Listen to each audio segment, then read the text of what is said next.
यवतमाळ जिल्ह्यातील मारेगाव सार्वजनिक बांधकाम विभागाच्या वतीने करण्यात येत असलेल्या खैरी रस्त्याच्या सिमेंट कॉन्क्रीटचे काम निकृष्ट होत असल्याची तक्रार मनसेचे जिल्हा उपाध्यक्ष शंकर वरघट यांनी सार्वजनिक बांधकाम विभागाकडे केली होती। सदर तक्रारीच्या आधारे 31 मे रोजी महाराष्ट्र नवनिर्माण सेनेचे पक्ष नेते राजू उंबरकर यांनी सार्वजनिक बांधकाम विभागाच्या अधिकाऱ्यांना धारेवर धरले। सार्वजनिक बांधकाम विभागाचे उपविभागीय अभियंता व संबंधित अधिकारी यांच्या उपस्थितीत उंबरकर यांनी काल या कामाची पाहणी केली। प्रत्यक्ष पाहणीमध्ये या कामात बऱ्याच त्रुट्या आढळून आल्या आहेत।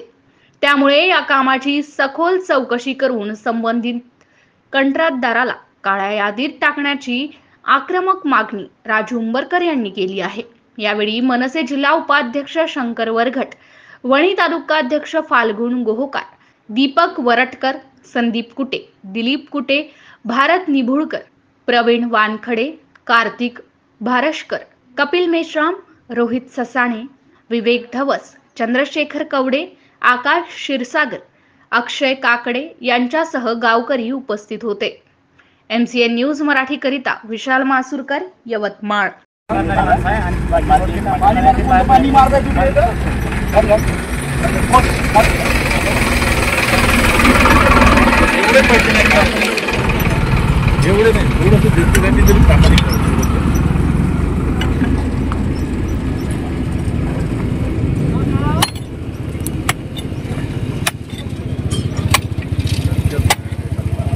शक्यच नाही रे डांबर, शक्यच नाही। काय मेहनत करता?